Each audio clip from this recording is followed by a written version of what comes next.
بالله من الشيطان الرجيم. بسم الله الرحمن الرحيم. اللهم صل وسلم وبارك على سيدنا ومولانا محمد. یؤمنون بالغیب، اللہ تعالیٰ نے قرآن مجید سورۃ البقرہ میں ارشاد فرمایا یؤمنون بالغیب، وہ غیب پر ایمان لاتے ہیں۔ ایمان کا ذکر کیا تو ایمان کا معنی کیا ہے، ایمان کے تحقیق کیا ہے؟ فرماتے ہیں علامہ راغب اصفہانی، ایمان جو ہے وہ امن سے نکلا ہے، اور امن کا معنی ہوتا ہے نفس کا مطمئن ہونا اور خوف کا ختم ہو جانا۔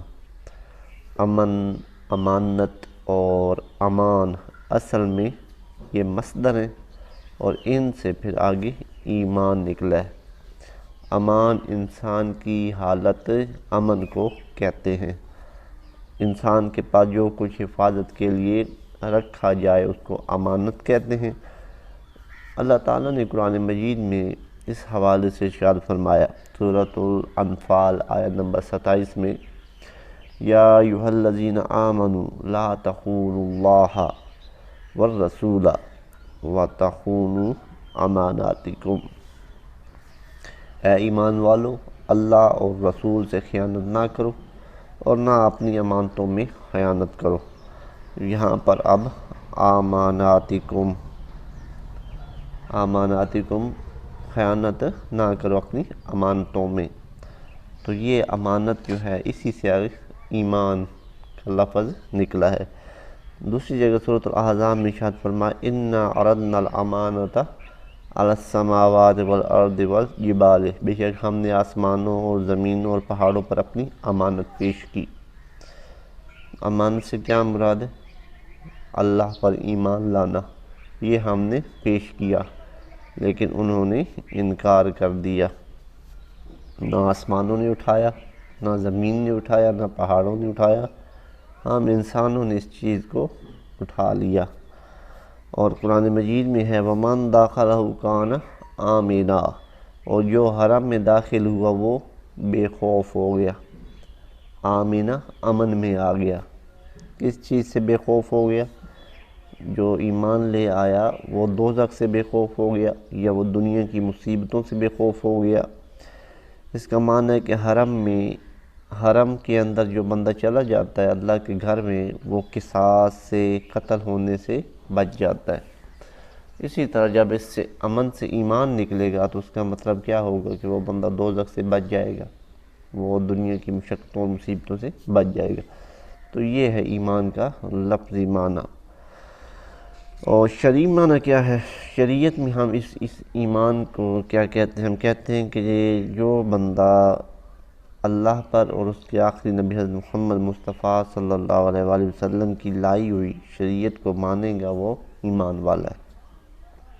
اس حوالے سے اللہ تعالیٰ نے قرآن مجید میں ارشاد فرمایا ان الذین آمنوا والذین ہادوا والنصارى والصابئین، بے شک اسلام قبول کرنے والے یہودی، عیسائی اور ستارہ پرست، تو یعنی جو لوگ یہودی تھے، جو لوگ عیسائی تھے، جو لوگ ستارہ پرست تھے، اور وہ اللہ پر اور اس کے رسول پر ایمان لے آئے، ان کی بات ہو رہی۔ ایمان کے ساتھ ہر اس شخص کو متصف کیا جاتا ہے جو حضرت محمد مصطفیٰ صلی اللہ علیہ وآلہ وسلم کی شریعت میں داخل ہو، اور اللہ تعالیٰ کا اور اس کے نبی صلی اللہ علیہ وسلم کی نبوت کا اقرار کرے۔ تو یہ ہے ایمان کے لفظی اور شرعی معنی۔ حضرت جبریل علیہ السلام نے نبی کریم علیہ الصلوۃ والتسلیم سے سوال کیا کہ ایمان کیا ہے؟ بخاری شریف کی حدیث میں ہم نے پڑھا تھا، تو آپ صلی اللہ علیہ وآلہ وسلم نے فرمایا اللہ تعالیٰ پر اور اس کے فرشتوں پر، اس کی کتابوں پر، اس کے رسولوں پر، قیامت پر، اور ہر اچھی اور بری چیز کو تقدیر کے ساتھ وابستہ ماننا، یہ ایمان ہے۔ اس حدیث میں 6 چیزوں کے ماننے پر ایمان کا اطلاق کیا گیا ہے۔ اسی طرح علامہ زبیدی نے کہا ایمان تصدیق کا نام ہے۔ علامہ زمخشری نے اپنی کتاب اساس میں یہی معنی لکھا ہے۔ اس حوالے سے ہم کیا کہتے ہیں کہ کبھی صرف زبانی اقرار بھی ایمان کا اطلاق کیا جاتا ہے، کبھی زبانی جو کہنا ہے وہ بھی ایمان ہوتا ہے، کبھی دل سے جو تصدیق ہوتی ہے وہ بھی ایمان ہوتا ہے۔ سورۃ المنافقون میں اللہ تعالیٰ نے فرمایا ذالک بأنہم آمنوا ثم کفروا فطبع علی قلوبہم، یہ اس وجہ سے کہ وہ زبان سے ایمان لائے پھر انہوں نے دل سے انکار کر دیا تو ہم نے ان کے دلوں پر مہر لگا دی۔ تو یہاں پر ایمان زبانی جو کہنا تھا اس معنی میں آیا۔ اور دوسری جگہ ارشاد فرمایا ان الذین آمنوا ثم کفروا ثم آمنوا ثم کفروا ثم ازدادوا کفرا، بے شک جو لوگ زبان سے ایمان لائے پھر دل سے کافر ہوئے، پھر زبان سے ایمان لائے پھر کافر ہوئے، پھر وہ کفر میں اور بڑھ گئے۔ تو یہاں پہ بھی زبانی اظہار جو ہے نا اس کا ذکر کیا جا رہا ہے۔ تو ایمان کی تعریف جو ہے اس میں مختلف گروہ ہیں۔ جو ہم جمہور متکلمین ہیں وہ کہتے ہیں کہ جو تصدیق بالقلب ہے نا، دل سے ماننا، یہ ایمان ہے، دل سے ماننے کا نام ایمان ہے۔ اور امام ابو منصور ماتریدی جو ہمارے امام ہیں وہ کہتے ہیں، ان کا مذہب ہے کہ ایمان صرف تصدیق بالقلب کا نام ہے، اور اقرار اجراء احکام مسلمین کے لیے شرط ہے، اور زبان سے اس بات کا اقرار کرنا کہ میں مسلمان ہوں یہ اس پر مسلمانوں والے احکام لگانے کے لیے ضروری ہے۔ اسی طرح امام ابو حنیفہ کے نزدیک ایمان کے دو جز ہیں، اقرار اور تصدیق، لیکن جب اقرار ہو، جبراً کہا جائے کہ کلمہ چھوڑ دو تو اس وقت اقرار ساکت ہو جاتا ہے، زبان سے کہنا ساکت ہو جاتا ہے، دل کے اندر تصدیق باقی رہے گی۔ امام ابو حنیفہ کا یہ مذہب۔ خارجی جو ہیں ان کا مذہب کیا ہے کہ تصدیق، اقرار اور اعمال، ان تین چیزوں کے مجموعے کا نام ایمان ہے خارجیوں کے نزدیک، اور انسان معصیت کے ارتکاب سے کافر ہو جاتا ہے، یعنی انسان گناہ کرے تو کافر ہو جاتا ہے، چاہے وہ صغیرہ گناہ ہو یا کبیرہ گناہ ہو، یہ ان کا خارجیوں کا مذہب۔ جو ہیں مرجیہ کے نزدیک ایمان صرف تصدیق کا نام ہے اور اعمال کی کوئی ضرورت نہیں ہے۔ تو یہ مختلف مذاہب ہیں اس میں۔ علامہ شافعی فرماتے ہیں، امام شافعی سے منقول ہے کہ ایمان تصدیق، اقرار اور عمل کا نام ہے، وہ تینوں کا نام ہے۔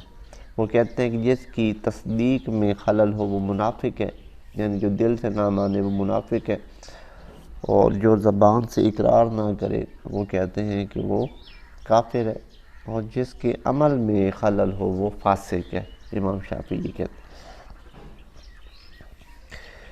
ایک وفد نبی کریم علیہ الصلوۃ والتسلیم کے پاس آیا، وفد عبد القیس، تو حضور نے ان سے فرمایا کیا تم جانتے ہو کہ اللہ وحدہ پر ایمان لانا کیا ہے؟ انہوں نے کہا اللہ اور اس کا رسول زیادہ جانتا ہے، اللہ و رسولہ عالم، اللہ و رسولہ عالم۔ آپ نے فرمایا اس بات کی گواہی دینا کہ اللہ کے سوا کوئی عبادت کا مستحق نہیں، محمد صلی اللہ علیہ وسلم اللہ کے رسول ہیں، اور نماز قائم کرنا، زکوٰۃ ادا کرنا، رمضان کے روزے رکھنا اور مال غنیمت سے خمس ادا کرنا، یہ کیا ہے؟ ایمان ہے۔ تو یہ حضور نے ایمان کی ان کو تعریف سمجھائی۔ اس کے بعد ارشاد فرماتے ہیں کہ مومن ہونے کے لیے فقط جاننا اور سمجھنا کافی نہیں ہے بلکہ ماننا ضروری ہے۔ دل کے اندر یہ سمجھ لینا کہ حضور جو ہیں وہ سچے نبی ہیں، لیکن ان کو ماننا نہ، کہتے ہیں یہ کافی نہیں ہے، ماننا بھی پڑے گا ساتھ میں۔ فرماتے ہیں کہ اللہ تعالیٰ نے قرآن مجید میں ارشاد فرمایا الذین آتیناہم الکتاب یعرفونہ کما یعرفون ابناءہم، جن لوگوں کو ہم نے کتاب دی ہے وہ اس نبی کو ایسے پہچانتے ہیں جیسے اپنے بیٹوں کو پہچانتے ہیں۔ اب یہودی تھے اہل کتاب تھے، حضور کی نشانیاں انہوں نے تورات و زبور انجیل میں پڑھی ہوئی تھیں، تو جب حضور آئے تو وہ پہچان تو پہلی نظر میں گئے، اور ایسے پہچان گئے جیسے اپنے بیٹوں کو پہچانتے ہیں، تو لیکن دل میں تو سمجھ آ گیا ان کو یہ نبی ہیں، لیکن زبان سے مانا نہیں۔ تو انہوں نے مانا نہیں ہے، سمجھ گئے ہیں۔ اس کا مطلب ہے کہ خالی سمجھ لینے سے بندہ مومن نہیں ہوتا، بلکہ ماننا ضروری ہے۔ اس لیے وہ یہودی اگرچہ حضور کو سمجھ گیا کہ نبی ہیں، مانا نہیں تو کافر ہوگا۔ اس لیے فرمایا کہ یہ جو سمجھنا ہے نا، یا سمجھنے والا ترجمہ کرنا، یہ غلط ہے۔ مثال کے طور پر شیخ محمود الحسن نے یؤمنون بالغیب کی تفسیر میں لکھا، جو چیزیں ان کے عقل و حواس سے مخفی ہیں، دوزخ، جنت، ملائکہ، ان سب کو اللہ اور اس کے رسول کے ارشاد کی وجہ سے حق اور یقین سمجھتے ہیں۔ تو یہ سمجھتے ہیں کا غلط ترجمہ غلط ہے، مانتے ہیں۔ ترجمہ کیا کرنا ہے؟ مانتے ہیں۔ ایمان سچا سمجھنے کو کہتے ہیں، یہ غلط ہے ترجمہ۔ ایمان کس کو کہتے ہیں؟ سچا ماننے کو کہتے ہیں۔ سمجھ آئے؟ ایمان کی حقیقت میں فقط تصدیق کے معتبر ہونا، تو اس کی مختلف قرآن مجید کی آیات آ رہی ہیں اس حوالے سے۔ ایک مسئلہ آتا ہے کہ ایمان میں کمی اور زیادتی کے، بھئی ایمان کیا گھٹتا بڑھتا بھی ہے؟ کچھ لوگوں کا لوگ کہتے ہیں اس کا ایمان بڑا مضبوط ہے، ایک کہتے ہیں اس کا ایمان کمزور ہے، تو کیا ایسا ہوتا ہے؟ تو فرماتے ہیں، حضرت ابو ہریرہ رضی اللہ عنہ بیان کرتے ہیں کہ نبی کریم علیہ السلام نے فرمایا، ایمان کے 60 اور کچھ حصے ہیں، 60 سے زیادہ حصے ہیں، اور حیا بھی ایمان کا ایک حصہ ہے۔ حضرت عبداللہ بن عمر رضی اللہ عنہ بیان کرتے ہیں کہ نبی کریم علیہ السلام نے فرمایا، مسلمان وہ ہے جس کی زبان اور ہاتھ سے دوسرے مسلمان محفوظ رہیں، اور مہاجر وہ ہے جو اللہ کے منع کیے ہوئے کاموں کو ترک کر دے۔ حضرت ابن عمر رضی اللہ عنہ بیان کرتے ہیں کہ نبی کریم علیہ السلام نے فرمایا، مجھے لوگوں سے قتال کرنے کا حکم دیا گیا ہے، حتیٰ کہ وہ شہادت دیں کہ اللہ کے سوا کوئی عبادت کے لائق نہیں، اور محمد اللہ کے رسول ہیں صلی اللہ علیہ وسلم، اور نماز کو قائم کریں اور زکوٰۃ کو ادا کریں، اور جب وہ یہ کریں گے تو مجھ سے اپنی جانوں اور مالوں کو محفوظ کر لیں گے، ما سوا اس کے جو اسلام کا حق ہو، اور ان کا حساب اللہ پر۔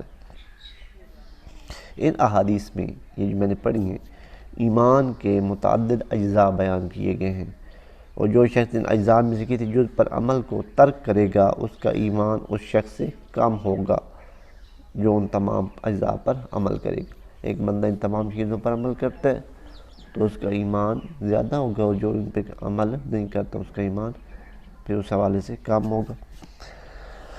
تو یہ جو چیز ہے اس میں پھر اختلاف ہے۔ کچھ لوگ کہتے ہیں نہیں، ایمان گھٹتا بڑھتا نہیں ہے، ایمان ایک مطلق چیز کا نام ہے، جس نے اسلام قبول کر لیا وہ ایمان اس کا ہے، سب میں برابر ہے، باقی جو اعمال ہیں وہ گھٹتے بڑھتے رہتے ہیں۔ اس حوالے سے امام راضی کہتے ہیں کہ یہ بعض لفظی بحث ہے، کیونکہ اگر ایمان سے مراد تصدیق ہونا، دل سے تسلیم کرنا، تو وہ کمی زیادتی کو قبول نہیں کرتا، اور اگر اس سے مراد عبادتیں ہوں تو عبادات کمی اور زیادتی کو قبول کرتی ہیں۔ امام نے کہا کہ عبادات تصدیق کی تکمیل کرتی ہیں، عبادتیں جو ہیں وہ آپ کی جو آپ نے تصدیق کی ہوئی ہے نا اسلام کی، اس کی تکمیل کرتی ہیں، اور جن دلائل کا یہ تقاضا ہے کہ ایمان کمی اور زیادتی کو قبول نہیں کرتا، ان سے مراد اصل ایمان ہے، اور جو کہتے ہیں کہ ایمان گھٹتا بڑھتا ہے وہ اس سے مراد کیا ہوتا ہے؟ عبادات ہوتی ہیں۔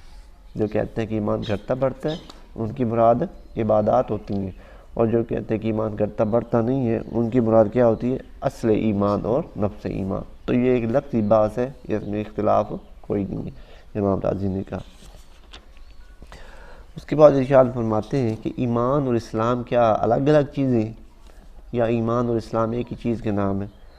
علامہ بدر الدین ایدی لکھتے ہیں کہ لغت میں اسلام کا معنی ہے انقیاد، اطاعت اور ماننا اور تسلیم کرنا، اور اسلام کا شرعی معنی ہے کہ نبی کریم علیہ السلام کو مان کر اللہ کی اطاعت کرنا، کلمہ شہادت پڑھنا، واجبات پر عمل کرنا اور ممنوعات کو ترک کرنا، چھوڑنا۔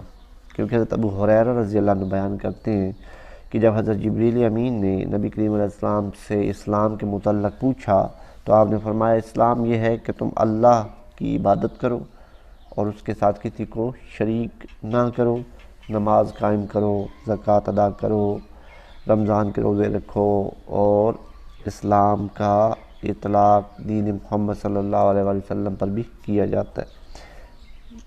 سمجھ آ رہی؟ تو ایمان انہوں نے کہا کہ یہ چیزیں ہیں۔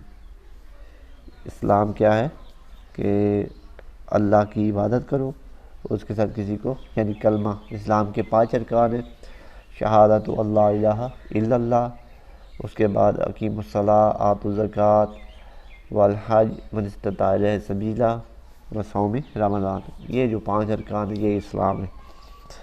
جبکہ ایمان کیا ہے؟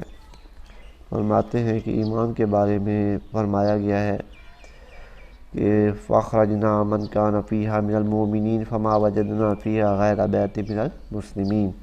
اس بستی میں جو مومنین تھے ہم نے ان سب کو نکال لیا تو ہم نے ان میں مسلمین کے ایک گھر کے سوا اور کوئی گھر نہ پایا۔